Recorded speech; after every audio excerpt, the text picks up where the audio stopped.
Assalamualaikum warahmatullahi wabarakatuh.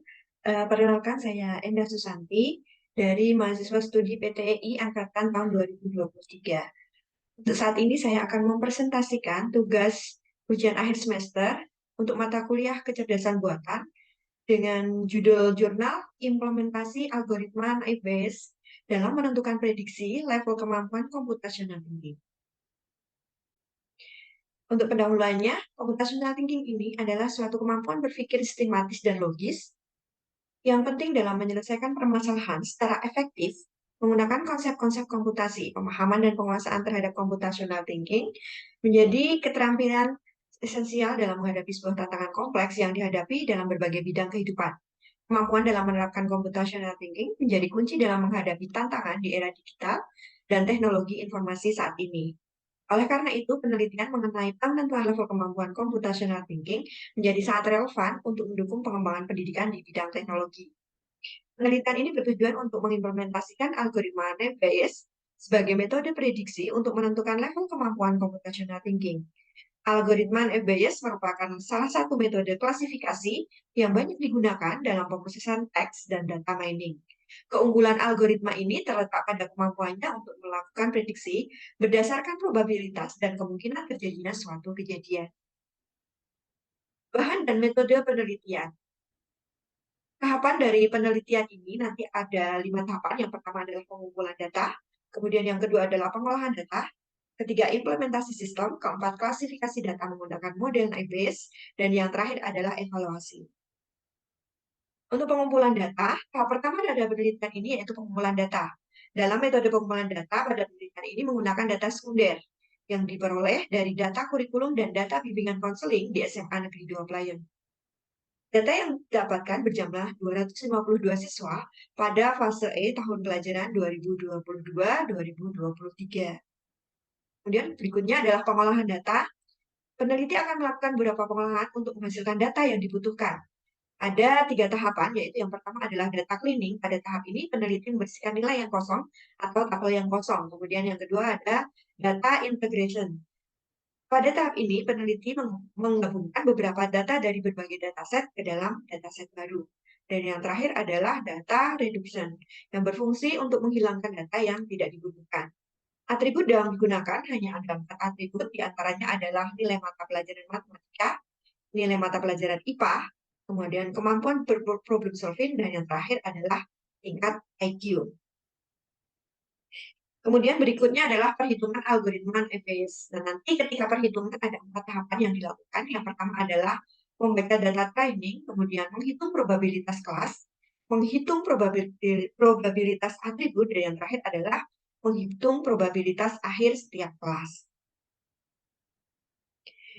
Untuk yang pertama adalah bagaimana cara menghitung probabilitas kelas. Nah, untuk menghitung probabilitas ini, kita akan menentukan 3 level kemampuan computational thinking yang akan ditentukan dalam 3 kelas, yaitu mahir, sedang, dan cukup. Kemudian cara perhitungannya adalah dengan mencari beberapa jumlah data yang mahir, sedang, dan cukup dari total keseluruhan dari data training, kemudian membaginya dengan total keseluruhan data. Jadi hasil perhitungannya menjadi seperti ini, ada kelas mahir, sedang, dan cukup. Kemudian rumusnya atau perhitungannya adalah membagi data mahir dan dibagi dengan seluruh data yang ada. Kemudian menghasilkan hasil probabilitas. Untuk mahir menghasilkan 0,15, kemudian untuk sedang menghasilkan 0,67, dan yang cukup menghasilkan data atau hasil probabilitas 0,19. Selanjutnya yaitu menghitung probabilitas atribut. Nah, untuk menghitung probabilitas atribut ini, ada 4 yang akan dihitung atributnya, yaitu yang pertama adalah nilai matematika, yang kedua adalah nilai IPA, yang ketiga adalah kemampuan problem solving, dan yang terakhir adalah tingkat IQ. Untuk yang pertama adalah menghitung probabilitas untuk atribut nilai matematika. Nah, di sini ada 3 komponen atau 3 pengelompokan untuk nilai matematika, yaitu lebih dari 85, kemudian antara 75 sampai dengan 84, dan yang terakhir adalah kurang dari 75. Kemudian ada 3 kelas, yaitu mahir, sedang, dan cukup. Nah, hasil probabilitas yang didapatkan adalah seperti berikut. Untuk yang mahir ada 0,75, kemudian 0,25, dan yang kurang dari 75 adalah 0. Kemudian untuk yang sedang ada 0,33, 0,39, dan yang terakhir ada 0,28. Untuk yang cukup ada 0, 0,2, dan 0,8. Kemudian yang kedua adalah menghitung probabilitas atribut nilai IPA. Untuk nilai IPA itu ada 3 komponen juga atau 3 pengelompokan, yaitu lebih dari 83, kemudian range antara 73 sampai 82, dan yang terakhir adalah kurang dari 73. Dan probabilitas yang dihitung menghasilkan seperti ini. Ada 0,75, 0,25, dan 0 untuk yang mahir. Kemudian yang sedang ada 0,33, 0,39, dan 0,28. Sedangkan untuk yang cukup ada 0, 0,2, dan 0,8. Berikutnya adalah menghitung probabilitas untuk atribut kemampuan problem solving. Untuk kemampuan problem solving ini juga dikelompokkan menjadi 3 bagian, yaitu amat baik, baik, dan kurang. Dan penghitungan probabilitasnya menghasilkan seperti ini. Untuk yang mahir, menghasilkan 1, 0, 0. Kemudian untuk yang sedang ada 0,28, 0,44, dan 0,28. Kemudian untuk yang cukup menghasilkan 0, 0,2, dan 0,8. Kemudian yang berikutnya adalah menghitung probabilitas atribut tingkat IQ. Tingkat IQ juga dikelompokkan menjadi 3. Yang pertama adalah di atas rata-rata, kemudian rata-rata tinggi, dan rata-rata.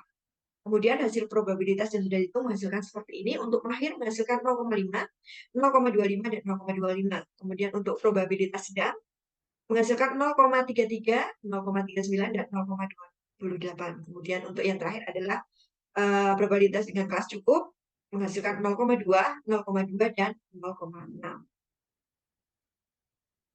Setelah menghitung probabilitas dari setiap atribut berkelas, tahap terakhir adalah menghitung probabilitas akhir setiap kelas. Nah, untuk menghitung probabilitas akhir pada setiap kelas, perlu menggunakan data training yang sudah diubah nilainya sesuai dengan atributnya masing-masing. Kemudian dari masing-masing atribut dan nilai probabilitas kelas akan dikalikan.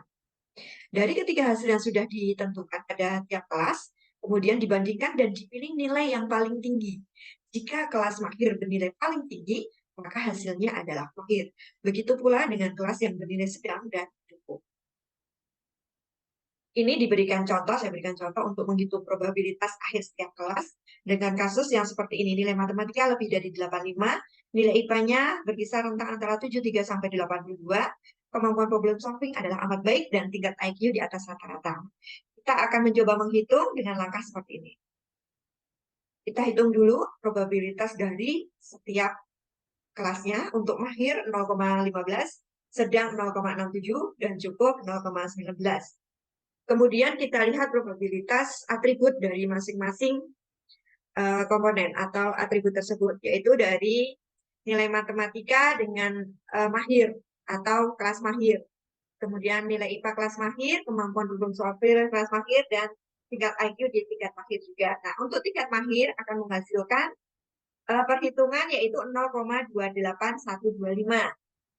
Kemudian untuk yang kelas sedang, yang menghasilkan 0,01006238.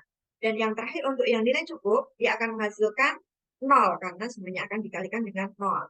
Nah, dari hasil perhitungan ini dapat disimpulkan bahwa dari nilai kelas mahir merupakan nilai yang tertinggi, sehingga dapat disimpulkan bahwa dari studi kasus yang sudah diangkat tadi atau contoh yang sudah diberikan akan berada dalam kelas.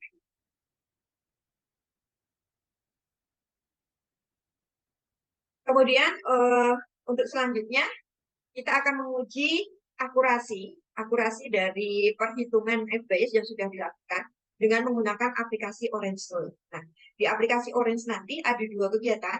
Yang pertama ada memprediksi data, kemudian ada pengukuran kinerja yang semuanya itu menggunakan model FBS. Yang pertama adalah prediksi. Nah, visualisasi alurnya seperti ini.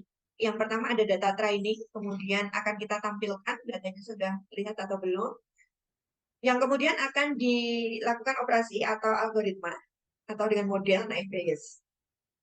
Kemudian akan menghasilkan sebuah prediksi. Namun prediksi ini tidak akan muncul ketika kita tidak memasukkan data testing. Jadi untuk melakukan prediksi kita harus memasukkan data training dan data testing sehingga memunculkan prediksi.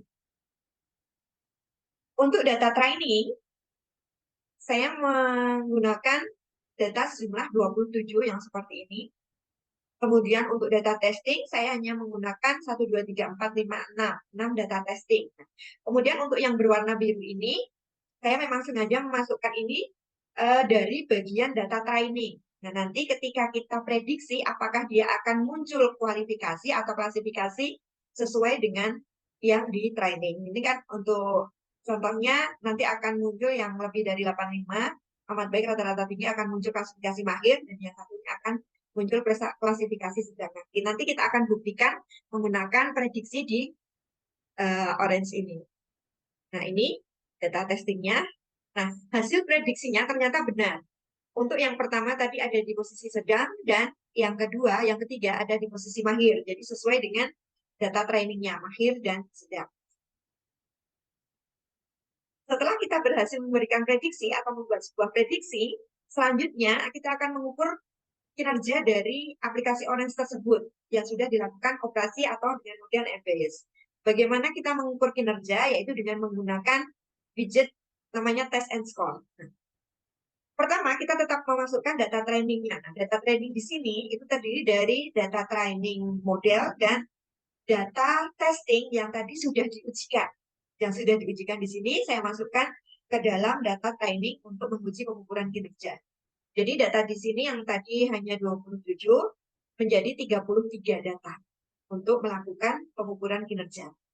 Kemudian kita akan menghubungkan ke widget test and score untuk menguji kinerjanya. Nah, dan tetap kita menggunakan model namanya naive Bayes. Nah, setelah kita uji dari menggunakan test and score, kita bisa melihat uji itu melalui confusion metric atau dengan ROC analysis. Nah, nanti akan kita lihat seperti apa hasilnya.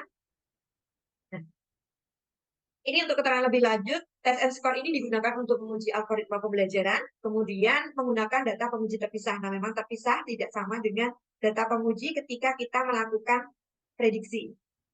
Kemudian widget akan melakukan dua hal, yaitu yang pertama menunjukkan tabel untuk ukuran kinerja klasifikasi yang berbeda, seperti akurasi klasifikasi dan area under the curve. Nanti akan terlihat kurvanya seperti apa. Dan kemudian yang kedua, menampilkan hasil evaluasi yang biasanya bisa dituangkan dalam analisis ROC atau confusional metric. Nah, ini test and score-nya. Untuk out-nya terlihat di sini tertulis 0,852, kemudian conclusion akurasinya di sini terlihat 0,542, kemudian recall-nya atau prediksinya akan muncul di sini 0,709, recall-nya 0,542, dan MC-nya muncul 0,398. Nah, kita bisa lihat tampilan dengan dari hasil tes tadi, tes and score, kita bisa menampilkan confusion metric. Confusion metric itu membandingkan antara prediksi dan sesungguhnya. Nah, ini ada cukup, mahir, dan sedang. Kemudian satu lagi bisa ditampilkan melalui ROC analysis. Nah, kalau ROC analysis ini di sini nanti akan terlihat grafiknya seperti apa. Ini berdasarkan kriteria nanti atau kelas yang sudah dibuat, nanti ada kelas cukup akan muncul seperti ini sesuai dengan perhitungan di ini. Kemudian setelah analisis cukup, yang kedua ada analisis mahir, gambarnya menjadi seperti ini, dan yang terakhir adalah analisis yang sedang. Oke, dari apa yang sudah saya lakukan dari beberapa perhitungan secara manual maupun diuji menggunakan aplikasi Orange Tool ini, dapat disimpulkan bahwa naive Bayes dapat melakukan pengklasifikasian dengan metode probabilitas dan statistik, yaitu memprediksi peluang di masa depan berdasarkan pengalaman di masa sebelumnya. Nilai presentasi keakuratan menunjukkan keefektifan dataset klasifikasi, kemampuan computational thinking yang diterapkan ke dalam metode naive Bayes classification. Implementasi naive Bayes dengan menggunakan aplikasi Orange dapat menelusuri karakteristik atribut dari dataset dengan luaran pilihan, yaitu mahir, sedang, dan cukup. Pengelompokan klasifikasi kemampuan computational thinking berdasarkan atribut yang sudah dipilih, yaitu nilai matematika, nilai IPA, kemampuan problem solving, dan tingkat IQ.